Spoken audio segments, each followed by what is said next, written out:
So my global action project began last school year, and I nicknamed it Be the Change.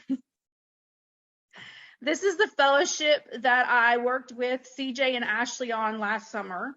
The purpose of my project was to provide a hands-on experience for Elmhurst students to learn about SDG, the Sustainable Development Goal 15, Life on Land.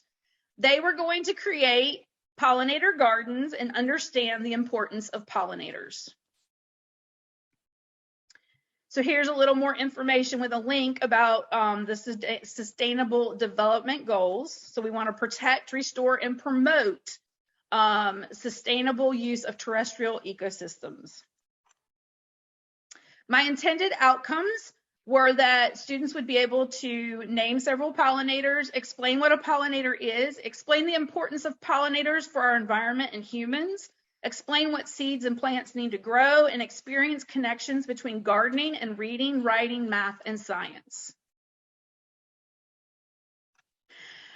So this Be the Change global project was standards-based. It involved standards from several different content areas.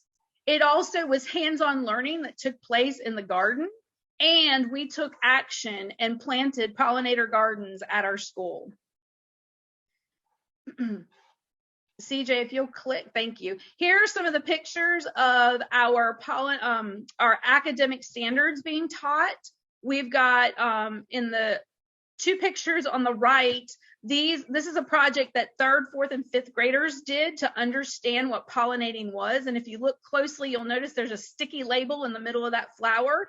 Some students had yellow cornmeal as their pollen. Other students had coffee grinds as their pollen. And then they created a little pollinator out of a pipe cleaner, and they buzzed around their flowers. And if you look at the bottom picture of the red flower, you'll notice the two different kinds of pollen on the sticky label.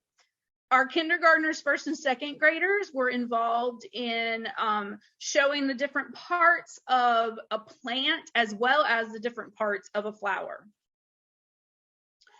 At the bottom, we had hands-on learning. I invited a friend of mine who's a local beekeeper to come and share with our kindergartners about honeybees and their importance in pollinating. The students across, every student in our school was able to plant a seed, and we used toilet paper tubes as our recyclable moment there to grow our seeds. And here are pictures of our students planting native plants in our gardens. We were rehabilitating several gardens that had been left to just grow over with weeds. We chose native plants due to a grant that I was awarded, and we actually were able to plant a milkweed garden, which is that top picture, so that we can support the monarch butterflies and their life cycle. This is a big impact, and small hands can change the world. There was quite a lot involved in the Global Action Project. We had to do a project roadmap. We had to create a lesson. We had to create a resource Padlet.